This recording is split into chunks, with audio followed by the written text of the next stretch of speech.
Occasion ఏదైనా location ఎక్కడైనా తెలుగువారి వేడుక అంటే ఆలివ్ మిఠాయి ఉండాల్సిందే. భారత్ పాకిస్తాన్ల మధ్య ఉద్రిక్తతలు రగులుతున్న సమయంలో ప్రతి ఒక్కరూ దేశంలో ప్రధానమంత్రి నరేంద్ర మోడీకి అండగా నిలవాలని జనసేన అధినేత AP deputy CM Pawan Kalyan పిలుపునిచ్చారు. అలానే యుద్ధం జరిగేటువంటి పరిస్థితే వస్తే ఈ దేశం మొత్తం మోడీ వెంట నడుస్తుంది, సైన్యం వెంట నిలుస్తుందని పవన్ కళ్యాణ్ అంటున్నారు. ఆయన యుద్ధం సందర్భంగా అంటే మిసైల్ అటాక్స్ సందర్భంగా ఆయన రియాక్ట్ అయ్యారు. ఆయన ఏం మాట్లాడారు, ఎలా మాట్లాడారు విశ్లేషించేటువంటి ప్రయత్నం చేద్దాం. మనతో పాటు అనలిస్ట్ చంద్ర శ్రీనివాస్ గారు. నమస్కారం. నమస్తే. ఈ యుద్ధానికి సంబంధించినటువంటి సంకేతాలు ఇక వచ్చేసినట్టుగానే దేశవ్యాప్తంగా కనిపిస్తున్నాయి. ఆల్రెడీ మిసైల్ అటాక్స్ తర్వాత పాకిస్తాన్ కూడా అదే తరహాలో బెదిరింపులు, ప్రపంచ దేశాలు భారత్ వెంట నిలవడం ఇవన్నీ కనిపిస్తున్నాయి. ఇప్పుడు పవన్ కళ్యాణ్ గారు దేశం మొత్తం ప్రధానమంత్రి వెంట నడవాలి అంటున్నారు, రాజకీయాలకు అతీతంగా.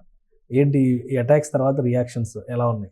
ఇది చాలా శుభదినం అనుకోవాలండి. ఈరోజు ఎర్లీ మార్నింగ్ 1:44 జరిగింది. అంటే ప్రపంచంలో ఎవరు ఊహించలే, భారతదేశం శక్తి సామర్థ్యాల మీద చాలామంది రకరకాలుగా అన్నారు. మనం ఏంటనేది చూపించగలిగాం.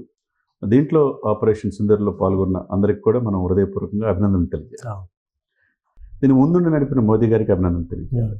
దీనికి తోడు మనం మీరు అన్నట్టుగా ఉభయ తెలుగు రాష్ట్రాల ఆయన ఇటు రేవంత్ రెడ్డి గారు కావచ్చు, ఆయన స్పందించి రేపు నెక్లెస్ రోడ్లో సంఘీభావంగా సైనికులకు ర్యాలీ పెట్టారు. అదేవిధంగా అంటే పార్టీలకు అతీతంగా చూడండి, ఇప్పుడు డిప్యూటీ సీఎం పవన్ కళ్యాణ్ గారు అయితే నిన్నటిదాకా ఒక నటుడు, ఆ తర్వాత రాజకీయ నాయకుడు, సక్సెస్ లేని వ్యక్తి నుంచి 100% స్ట్రైక్ రేటు, ఆ తర్వాత సనాతన ధర్మం వేసుకొని హిందువులకు పరిరక్షకుడుగా ఉన్నాడు. ఇప్పుడు జాతీయ భావజాలంతో మీరు చెప్పినట్టు ఇప్పుడు మాట్లాడిన చూస్తే అతనిలో జాతీయ భావజాలం, దేశభక్తి, దేశ ప్రజల పట్ల ఆయన చిత్తశుద్ధి మనకు కనపడుతుంది.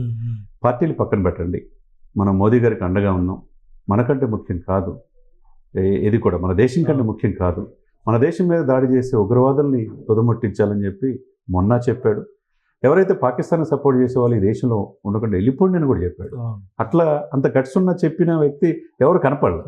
ఇకపోతే ఇప్పుడు ఎమ్మటే ప్రెస్ మీట్ పెట్టిన ఇన్ని రాష్ట్రాలు, 29 రాష్ట్రాలు, కేంద్రపాలిత ప్రాంతాలు ఉంటే డిప్యూటీ సీఎం హోదాలో ఆయన ఒక పార్టీ అధ్యక్షుడిగా ప్రెస్లో మాట్లాడిన తీరు చూస్తే ఇది కావాల్సింది. అన్ని రాష్ట్రాలకి పార్టీలకు అతీతంగా మోదీ గారికి సంఘీభావం తెలియజేయాలి. ఆయన నైట్ నిద్ర కూడా లేకుండా అటు రాజ్నాథ్ సింగ్ గారితో కలిసి, దోవల్తో కలిసి ఆర్మీ, నేవీ, ఎయిర్ ఫోర్స్ని సమన్వయం చేసుకుంటా ఈరోజు 9 ప్రాంతాల్లో సక్సెస్ చేసి, సర్జికల్ స్ట్రైక్ టైప్లోనే సక్సెస్ చేసి అతి ప్రమాదకరమైన ఉగ్రవాదం తుదముట్టించి వెనక్కి వచ్చినాయి అంటే మన సత్తా ప్రపంచాన్ని తెలియజేశారు. మరి అటువంటి మోదీని ప్రశంసిస్తే పవన్ కళ్యాణ్ గారు నిజంగా ఆయన అన్న మాట ప్రెస్లో కొద్దిగా ముందుకెళ్ళి కొంతమంది సహనంలో శాంతి కాముఖంగా లేకుండా ఇలా చేస్తే ఎట్లా, శాంతి అంటున్నారంటే సహనం అంటే ఇంకెక్కడ గాంధీ గారి సిద్ధాంతాల్లాగా అమలు చేసుకుంటా పోతే చంపుతూ ఉంటారు, చంపించుకుందామా అనే మాట ఒకటి.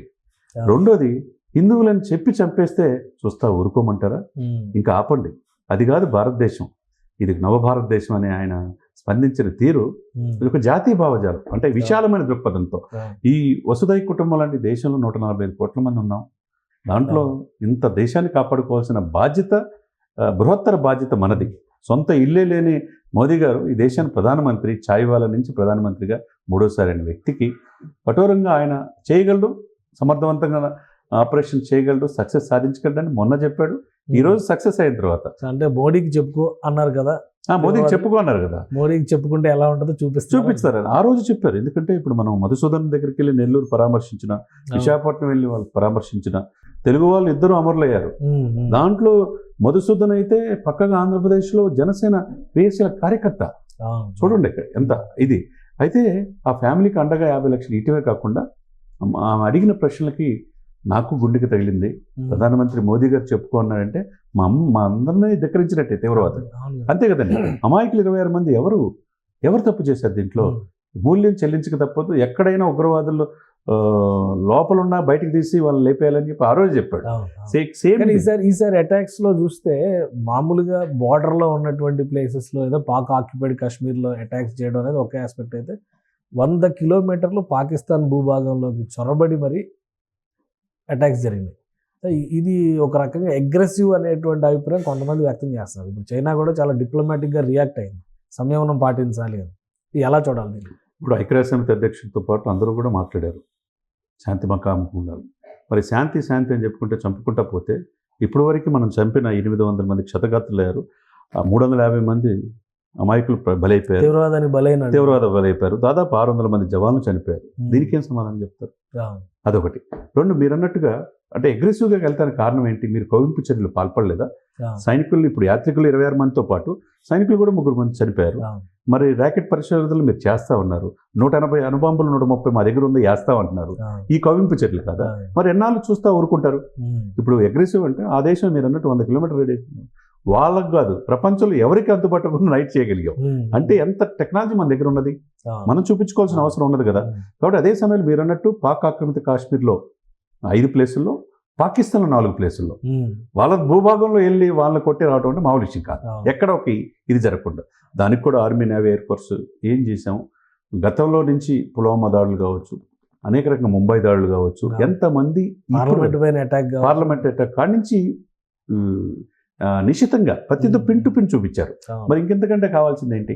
కాబట్టి ఒక్కసారిగా భారతదేశం శక్తి ప్రపంచానికి తెలియజేశారు. కాబట్టి ఈ ఘటన తర్వాత పూర్తి స్థాయి యుద్ధానికి దారితీసే అవకాశాలు ఉన్నాయా, లేదా అందరూ అంచనా వేసింది అంటే కాశ్మీర్లోకే పరిమితం అవుతుంది అనుకున్నారు.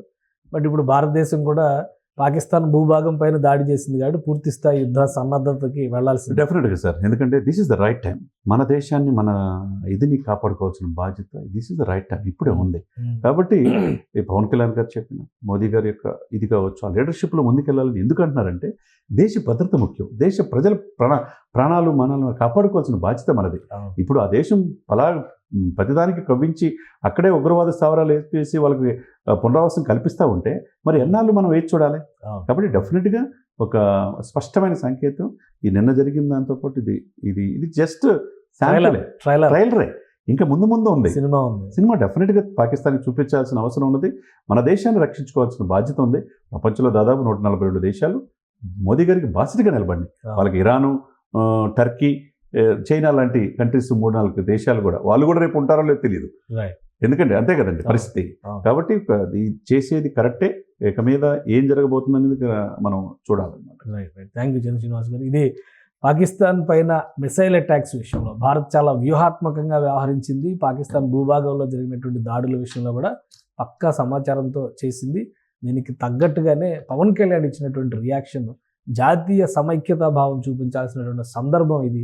ప్రతి ఒక్కరూ 3 రంగుల జెండా పట్టుకొని మద్దతుగా నిలవండి అని పిలిపిస్తున్నారు. రాజకీయాలకు అతీతంగా జరుగుతున్నటువంటి పోరాటంగా, దేశ భద్రతకు సంబంధించిన అంశంగా దీన్ని చూడాల్సిన అవసరం ఉంది. అలానే తెలంగాణ సీఎం రేవంత్ రెడ్డి కూడా స్పెషల్గా సైనికులకి సంఘీభావంగా ఒక ర్యాలీని తలపెట్టారు. ఆయన కూడా అందులో పార్టిసిపేట్ చేస్తున్నారు. నిజంగా ఇది జాతీయ అత్యవసర సందర్భంగా అందరూ పరిగణించాల్సిన అవసరం ఉందని చంద్ర శ్రీనివాస్ గారు విశ్లేషిస్తున్నారు. ఇది స్పెషల్ డిస్కషన్.